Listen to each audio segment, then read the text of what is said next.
Bonjour à toutes et tous, je suis ici à Luxembourg pour une réunion des ministres des Affaires étrangères européens. Nous allons aborder la situation en Ukraine où le régime de Vladimir Poutine est en échec militairement, politiquement et économiquement. Depuis 1000 jours, il n'a réussi qu'à conquérir qu'1% de la surface du territoire ukrainien. Son économie est à l'agonie, asphyxiée par l'effort de guerre en Ukraine, par les frappes ukrainiennes qui ont éteint 1/5 de la capacité de raffinage russe, et puis par les sanctions auxquelles Vladimir Poutine continue d'exposer son propre peuple. Dans ce contexte, il est utile que les autorités américaines puissent poursuivre leurs échanges et discussions avec les autorités russes, mais soyons clairs, la présence de Vladimir Poutine sur le territoire de l'Union européenne n'a de sens que si elle permet d'acter un cessez-le-feu immédiat et sans condition. Et d'ailleurs, Vladimir Poutine a intérêt à accepter le principe d'un cessez-le-feu immédiat, car le temps joue contre lui. En effet, nous allons, dans les prochaines semaines, donner à l'Ukraine les moyens de se défendre pendant au moins 3 ans, grâce à un prêt que la Commission européenne va consentir à l'Ukraine et qui sera remboursé le moment venu grâce aux réparations que la Russie versera à l'Ukraine. Un prêt qui permettra à l'Ukraine de se doter d'armes pour se défendre et notamment, bien évidemment, d'armes européennes. Et puis en parallèle, nous allons poursuivre notre politique de pression sur le régime de Vladimir Poutine avec un 19e paquet de sanctions qui sera adopté dans les prochains jours, je l'espère, qui vise notamment les infrastructures énergétiques russes et les principaux acteurs du raffinage, je pense en particulier à Rosneft ou à Gazpromneft. Et puis je proposerai aujourd'hui que nous puissions engager le travail sur un 20e paquet de sanctions qui ciblera quant à lui les acteurs, les États qui continuent directement ou indirectement à soutenir l'effort de guerre russe. D'ici là, nous allons continuer à mettre la pression sur ce que l'on appelle la flotte fantôme de la Russie, c'est-à-dire ces navires qui permettent à la Russie de continuer à exporter son pétrole en dépit des sanctions et des restrictions que nous avons décidées conjointement avec nos partenaires du G7. Nous allons entraver la circulation de ces navires après les avoir sanctionnés en partenariat avec les pays membres de la coalition des volontaires que le président de la République, le Premier ministre britannique et le chancelier allemand continuent d'animer. Nous aborderons aujourd'hui également la question de Gaza et du Proche-Orient, un mois, jour pour jour, après la réunion à New York, présidée par la France et l'Arabie saoudite, qui a ouvert la voie au plan de paix présenté par les États-Unis le 29 septembre dernier, plan de paix auquel la France entend bien prendre toute sa part. Je déplore les violations récentes du cessez-le-feu avec les frappes israéliennes à Gaza qui faisaient suite à des attaques contre les soldats. Toutes les parties doivent respecter strictement les engagements qu'elles ont pris au terme de l'accord signé la semaine dernière à Sharm el-Sheikh. Le Hamas, quant à lui, doit cesser les violences exercées contre les civils et restituer l'ensemble des dépouilles des derniers otages qui étaient détenus à Gaza.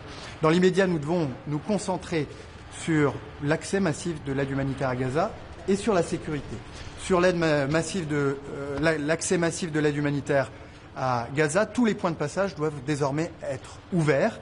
L'Europe se tient prête d'ailleurs à les sécuriser puisqu'elle est déjà présente au travers de sa mission EUBAM Rafah sur l'un de ces points de passage et je proposerai que nous puissions renforcer cette mission pour qu'elle puisse prendre toute sa part non seulement à la sécurisation des passages des personnes mais aussi des biens qui doivent arriver en masse à Gaza pour soulager les souffrances des populations palestiniennes.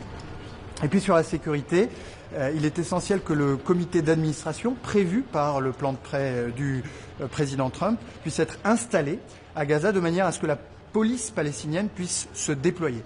Là encore, je proposerai que la mission Eupol Cops, qui aujourd'hui contribue en Cisjordanie à la formation des policiers palestiniens, puisse se déployer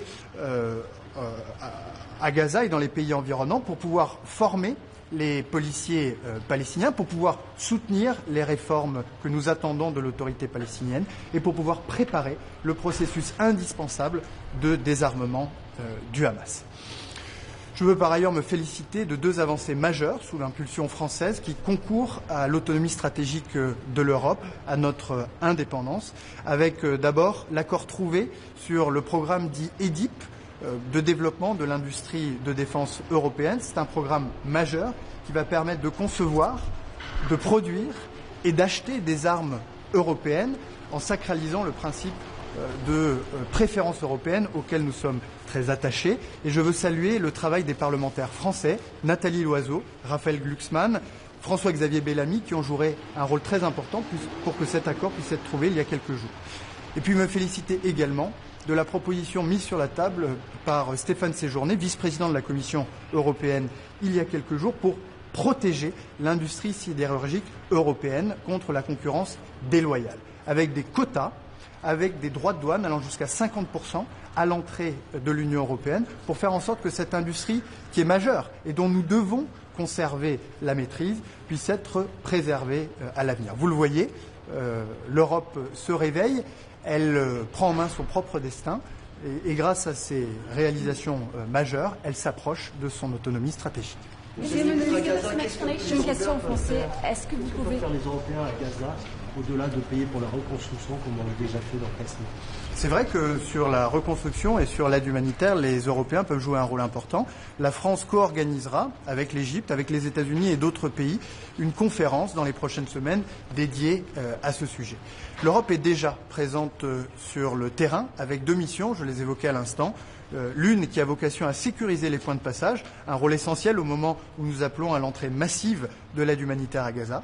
L'autre qui a vocation à former les policiers palestiniens, elle aussi essentielle puisque pour la sécurité à Gaza, la sécurité des Gazaouis, mais aussi la sécurité d'Israël, nous comptons sur le développement et le déploiement d'une police palestinienne qui sera, quant à elle, soutenue par une force internationale de stabilisation à laquelle un mandat sera donné par les Nations Unies, mandat auquel nous travaillons avec nos partenaires britanniques et américains à l'heure où nous parlons à New York. Monsieur le ministre, une question pour Budapest.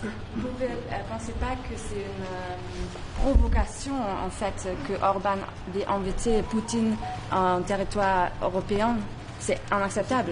Je vous l'ai dit, il est utile que les autorités américaines puissent échanger, poursuivre le dialogue avec les autorités russes, mais cette présence annoncée de Vladimir Poutine sur le territoire de l'Union européenne n'a de sens que si elle permet d'acter un cessez-le-feu immédiat et sans condition.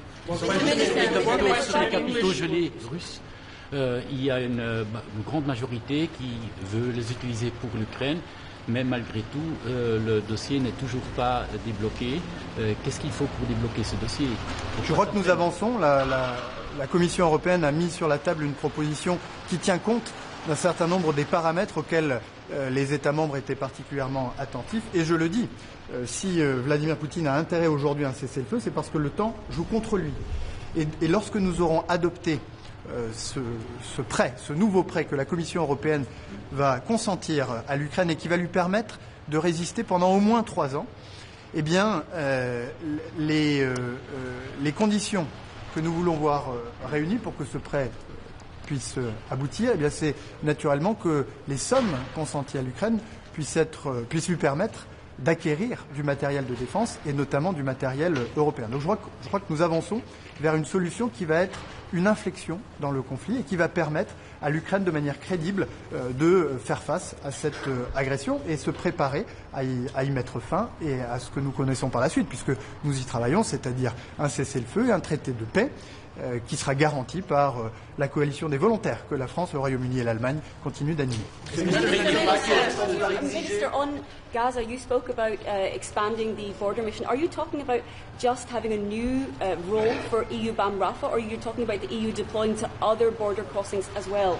No, I think we need to strengthen EUBAM Rafah, and I think that the EU has a capacity to play an important role for these points of entry into Gaza to secure the passage of people, but also to secure the passage of humanitarian help, which is very much needed now in Gaza. We will also discuss Georgia among amongst topics. There is Georgia. So, what is the position of your country, and what initiatives do you have? On Georgia, we'll have a discussion. We want to allow the aspiration of the Georgian people to move forward towards the European path to be respected. And this is the spirit in which we are discussing, we are addressing the Georgian authorities. Minister, there's a Financial Times story saying that Trump urged Zelensky on Friday to accept Putin's terms or be destroyed by Russia. That Trump also spoke of a special military operation using Russian rhetoric. What is your reaction to that? Again, as I was saying, Russia, or at least Vladimir Putin's regime, is in check, military, politically, and economically. In the past 1,000 days, Russia has been able to acquire only 1% of the Ukrainian territory. Its economy is degrading very rapidly under the pressure of the resources that are used by Russia to fuel its war in Ukraine, under the pressure of the Ukrainian strikes on energetic infrastructures that have already destroyed close to 1/5 of Russian refineries, and under the pressure of sanctions to which Vladimir Putin is exposing its own people. So time is playing against Russia. Do you expect decisions on Georgia today? Thank you very much. Est-ce que la France participe à la Volcan?